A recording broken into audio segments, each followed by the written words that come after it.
Newmarket coming off an absolutely smoldering month last month, being in a seller's market. There is some changes, and let's check it out. So we're going to have a look at the most current month of data for Newmarket for the Toronto Real Estate Board. We'll compare that with what happened in September 2017. Why September 2017? Why 5 years ago? That was the last time that the market actually made some significant changes. You could say adjustments, you could say corrections. It's whatever word works for you. That's the last time the market made some shifts. Lots of words to describe that. We're going to review that data and kind of see where the market is, because although the market has slowed, I don't think it's a slow market, and I'm going to show you that. So start with the numbers. New listings that came on the market in September 2017 was 352. Massive number of new listings that came on the market. 98 sales through the month, 407 listings that carried over into the next month. The active listings are what didn't sell and push into October 2017 in this case.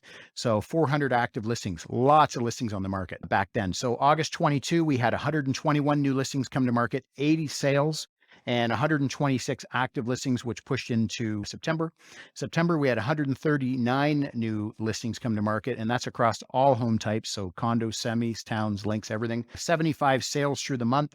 So we had an upswing in the amount of new listings, slight decline in the amount of sales, and an increase in the amount of active listings. So the listings that didn't sell. And I'll show you where those numbers play out later. If we're looking at the money, $799,000 was the average sale price across all home types in Newmarket in September 17, $1,051,000 in August 22, and currently trending at $1,136,000. So not a bad deal, right? Newmarket's actually on the upswing. Some other surrounding towns, we're still seeing a decline in the numbers.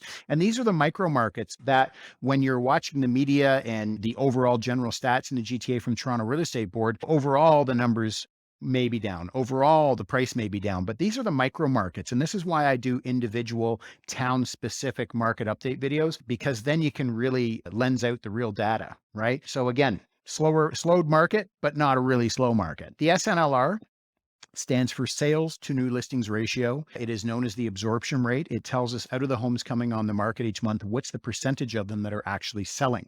So in September 2017, we had 27.8% of the homes that came on the market that month sold, 66 in August of 22, and currently trending at 54%. So 54% of the homes that came on the market in September 22 sold. So what's that mean? This is how we determine whether it's a buyer's market or whether it's a seller's market. So anything under 50% would be considered a buyer's market. Anything over 50% would be considered a seller's market. And anything between 50 and 60% is considered a balanced market where there's enough supply to meet demand. So again, this is an optimal market that we're sitting in right now. Again, we're just used to homes selling in 2 days rather than 2 or 3 weeks. So it's a bit of a difference, a bit of an adjustment that way, but by no means is it all the doom and gloom. It's a natural ebb and flow of the market that we're experiencing right now. Months of inventory remaining tells us that if no homes came on the market after today at the current rate of buying or current rate of selling, how long would it take to deplete the inventory? So 4.2 months of inventory in September 17. And you can see that in the numbers, right? So we're calculating this looking at the sales divided into active listings, which is giving us this number. 1.6 months of inventory in August 22, currently trending at 2. If no other homes came on the market in Newmarket after today, we'd have 2 months of inventory and then that's it. So look at that compared to 5 years ago when the market did some shifts before.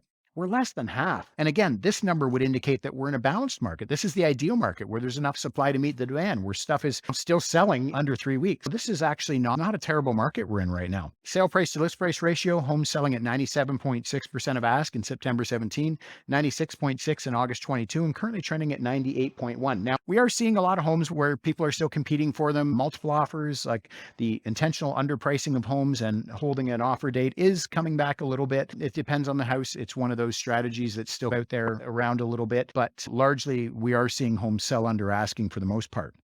Days on market to get a home sold, 26 in September 17, 21 in August 22, and currently trending at 19. So I've said this in other videos, just bear in mind, take this number with a grain of salt. This number shows what it took to sell that house under the current listing. So if this house had been on the market since June, it's not going to reflect that. So again, this number is something that gets yanked around a little bit depending on what stage that offer's in. For buyers right now, there's some amazing opportunities out there. If you are experiencing, depending on where you are, if you're in Durham region or York region or Simcoe region, you might face a little bit more competition on your offers where you're getting multiple bidders. And if that's the case, my suggestion is always to look at older listings. Look at the stuff that's been on the market for 60 days, 80 days, 120 days. It's out there. And for sellers right now, again, there's a couple strategies that work. I definitely feel in this market, sellers, that you are looking for an agent with a strong marketing plan of action. And I happen to know one that can help you.